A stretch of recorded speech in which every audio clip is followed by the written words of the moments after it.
All right, well, we'll go ahead and get started then. So our last presentation in this particular session with Zerina Lokmic-Tomkins and 6 collaborators. I looked this up because as SNOMED CT, I thought that sounds like Sudbury Neutrino Observatory Medicine, but it's not. It's at least was an acronym for Systematized Nomenclature of Medicine, and CT does not stand for was for a physics term either, but it stands for clinical terms. So SNOMED CT.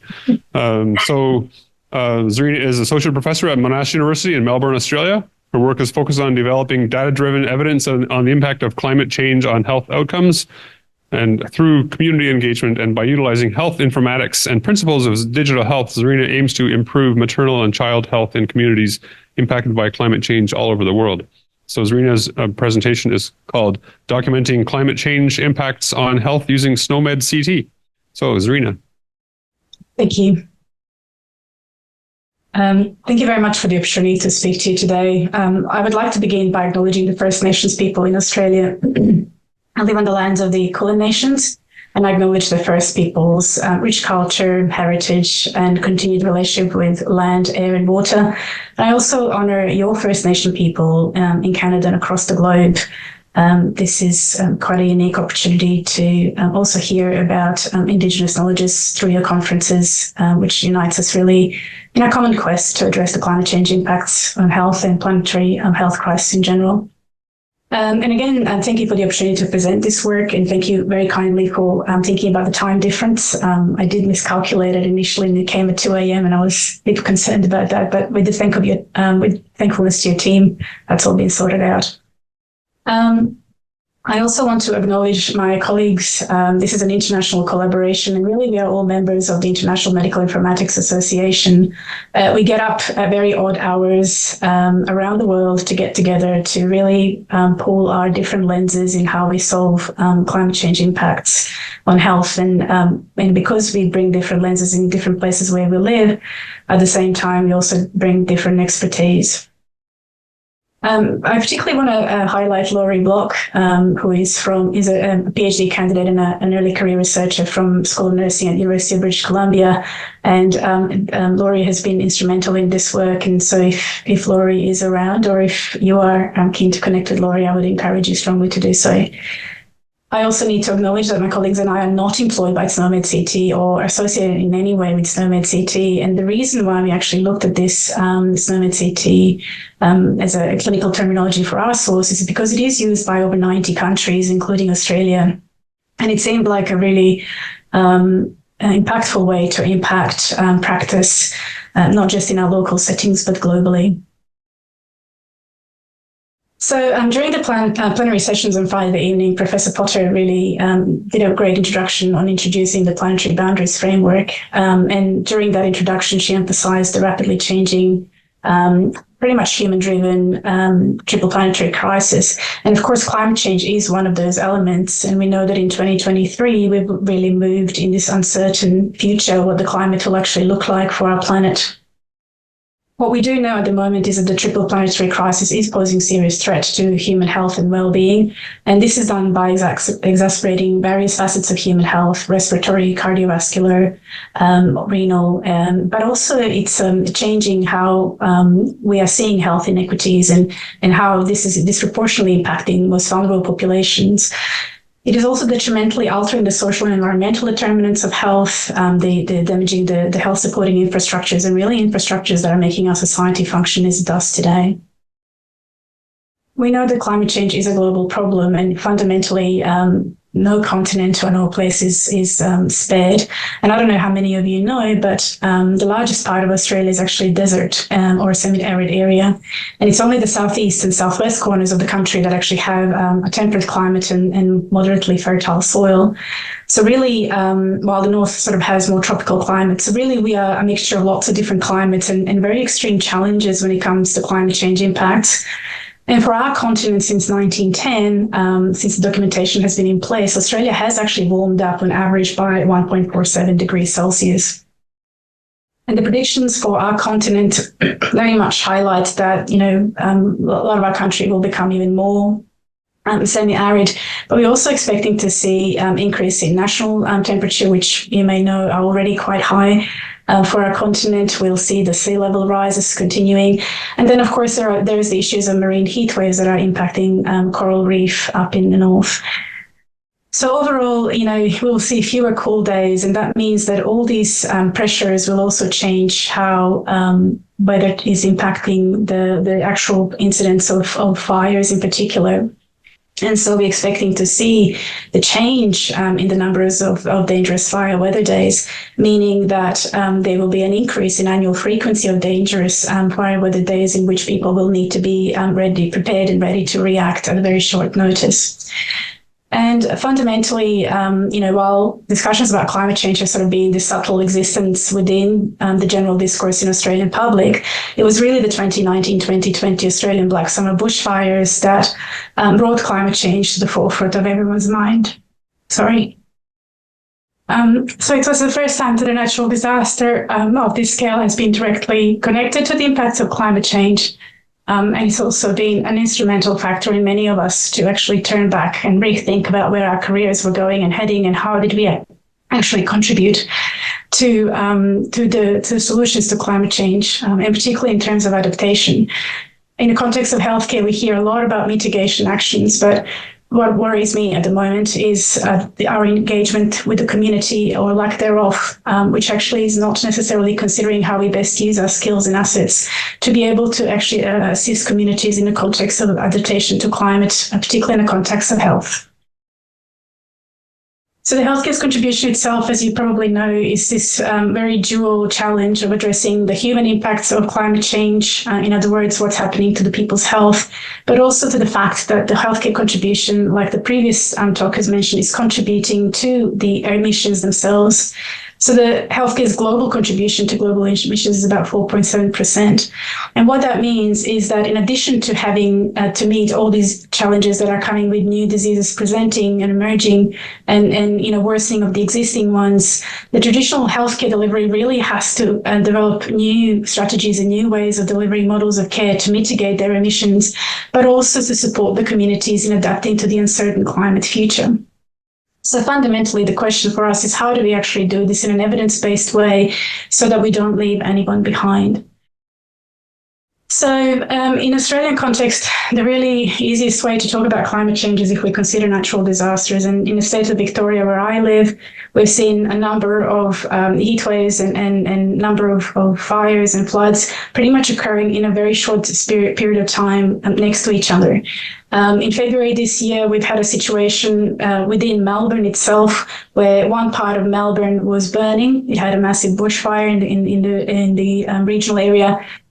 And in the other part of the regional Melbourne, we actually had a massive storm that was actually knocking down a lot of infrastructure and really making it dangerous for people to actually be outside.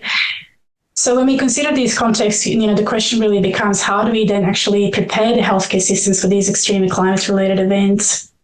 And also to ensure that there's a consistent safety and operation of health services during these extreme events.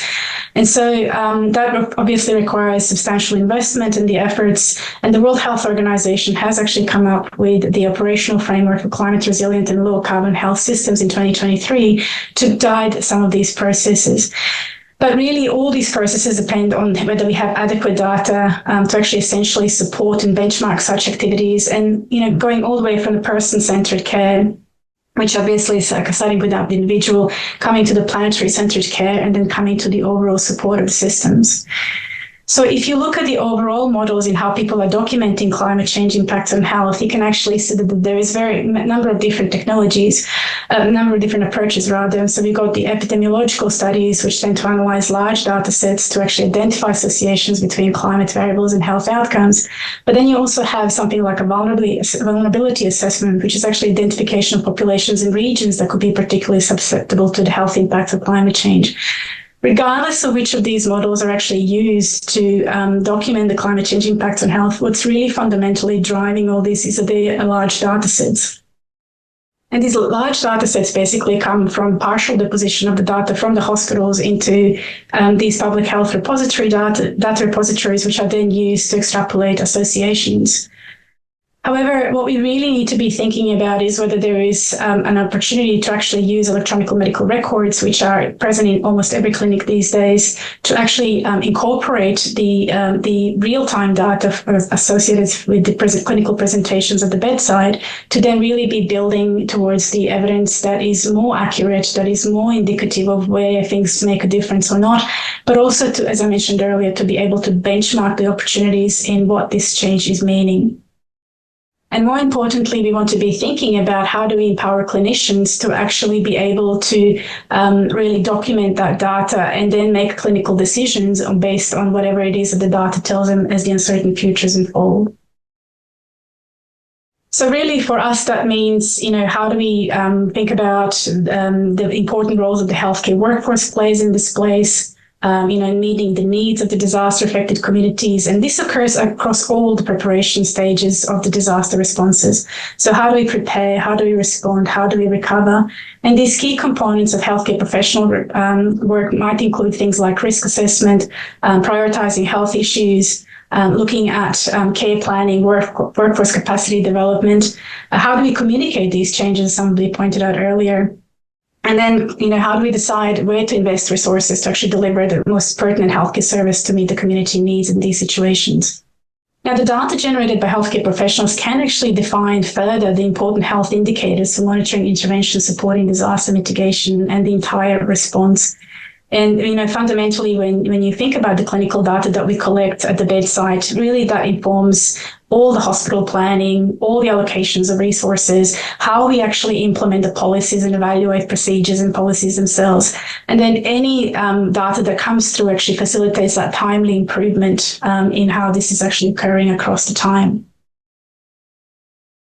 So, when we think about the extreme weather events that are actually associated with climate change, we know that there has to be a way to really have a standardized way of documenting this data so that I, in Australia, will have pretty much the same set of documentations as you might have in Canada or somebody else might have down in the African continent.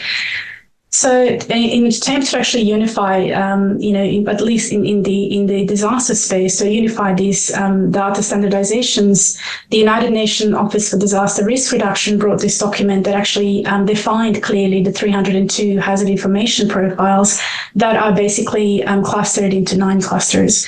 And so what that means is that the hazards that are driving disasters, whether they're natural or otherwise, are basically grouped in these groups and have very clear definitions, meaning that when you take that definition to another setting like SNOMED CT or a computerized terminology, you can clearly identify what that would be and then use specific methodologies to standardize that and to document it properly. So if we're thinking about things like, meteorological and hydrological hazards, what you're really thinking about is something like droughts and storms. If we're thinking about geohazards, we're thinking about earthquakes. If we're thinking about environmental hazards, we're looking at about things like, loss of biodiversity. And when it comes to chemical, that really refers to the chemicals that might be in the environment that might be polluting or that might be impacting human health in some way. And biological predominantly tends to refer to viruses and biological organisms causing health. Technological things refer to things like, cybersecurity, whereas societal hazard information profiles will refer to things like civil war. And the interesting thing about this document is that this 2023 edition sort of links them to climate-driven hazards, but in many instances is where the hazard has been defined. The link to climate change has not necessarily been specifically inserted into that hazard, meaning that we were a little bit limited in terms of which hazard we exactly can ascribe to climate-driven hazards or the climate-driven risk. Nevertheless, most of the hazards that are in meteorological, geohazard, and environmental components are indeed acknowledged as being climate-driven hazards, which then makes our job in mapping a lot easier because we know exactly that the risk has been identified. So really what we've done in this case is we took those 302 concepts and then carefully decided which of those are actually impacting human health based on what the document itself has defined, and then went and searched through the SNOMED CT itself in a strategic manner. I won't go into the depth in terms of the methodology itself, because we've actually published that methodology quite carefully in the Journal of American Medical Informatics Association, but also the yearly Medical Informatics book. And so you'll be able to actually find a lot greater detail in that space. But that sort of standardized procedural framework that actually has been described in this depth is basically the result that I'll be telling you about today. So really, what we found in this instance is that out of those 302 hazard information profiles, approximately 75% or 266 had some sort of impact on human health. And then when these are actually mapped through SNOMED CT, we looked at things that are exact match. So it means that the actual definition in the clinical terminology was equivalent to the definition in this United Nations disaster risk reduction document. But also what we then looked at is a more strategic way, which is actually to identify what exactly was or wasn't there.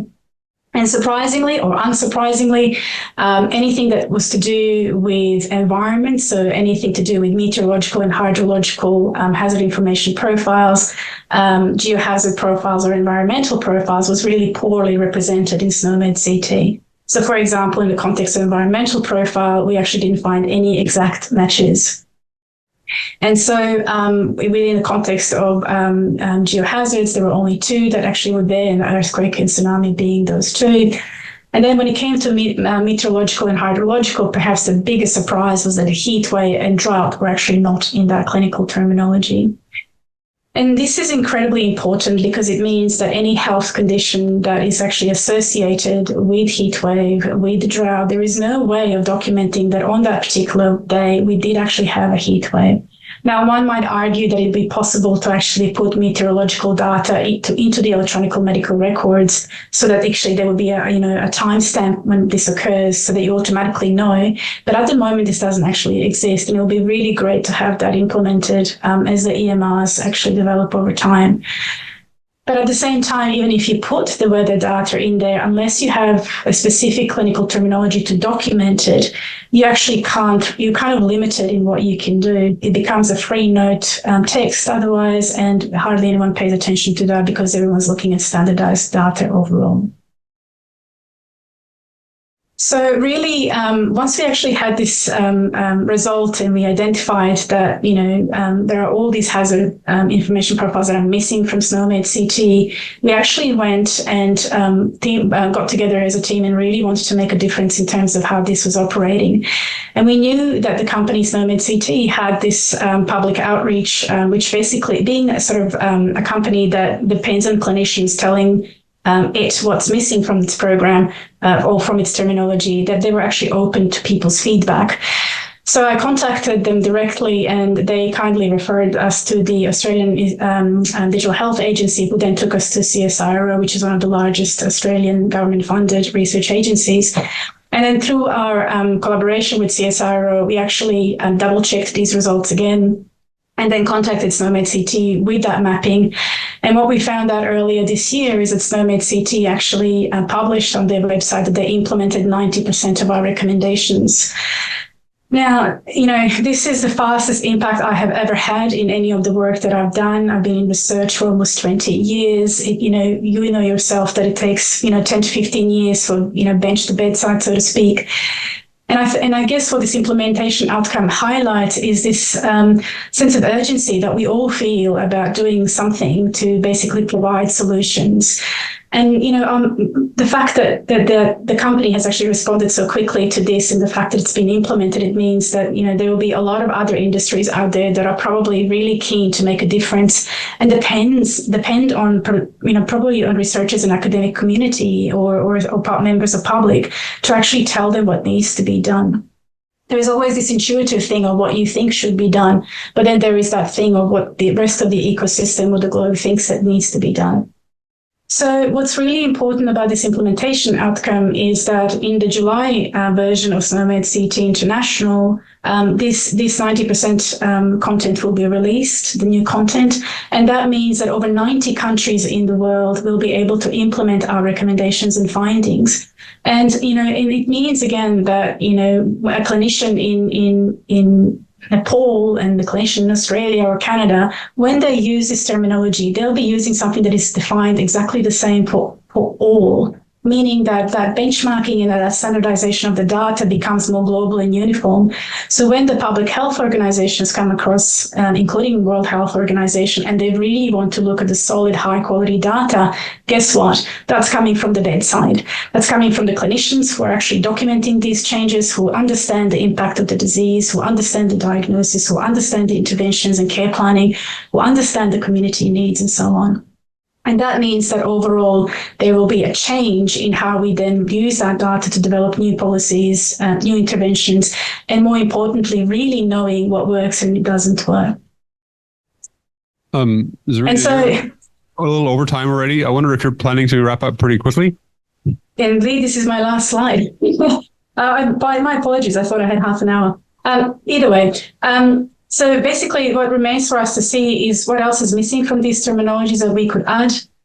What else do we need to do to document the triple planetary crisis impacts on health? And perhaps for me, the most important thing is how do we actually highlight these impacts of loss of the biodiversity on human health and well-being? We talk about it a lot, but I think clinicians at the bedside need to see it as well. And I think that will be the next challenge for this work. So that's basically where I would like to stop and would like to take any questions if possible. All right. Well, thank you very much, Zerina. Thank you. That was really impressive that 90% of the recommendations were included very quickly. So that's spectacular. Thank you for your, Zerina, for your excellent presentation. And I'm so glad it worked out with the time change with you there in Australia. So thank you for, checking in with us to make sure.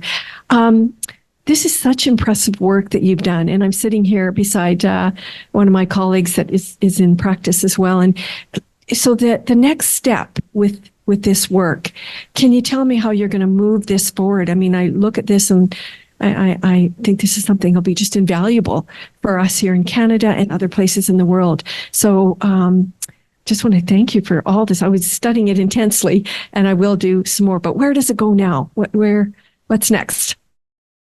So the greatest challenge for us is actually identifying the documents from which we can derive concepts. And at the moment, we're actually searching what those documents might look like for biodiversity in particular. So we've connected with WHO's biodiversity lead to try and identify what this might look. And so once these documents are actually identified, because we've set up the rest of the framework in how to actually run this check, the rest of the process becomes easy.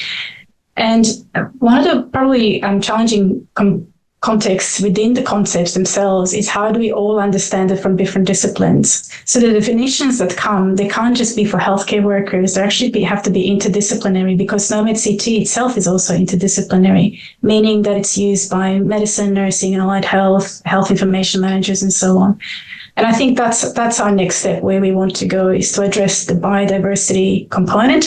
And then, of course, that then links back to nature prescribing, which is, if we are looking at the biodiversity as impacting human health, where is the space for nature prescribing? How do we collect the evidence? What does that evidence actually look like? And how do we then also ensure that it's prescribed in a way that is safe and delivered in quality care? Well, thank you once again, Zerina, and thank you to all the speakers in this session who've joined us from points near and far.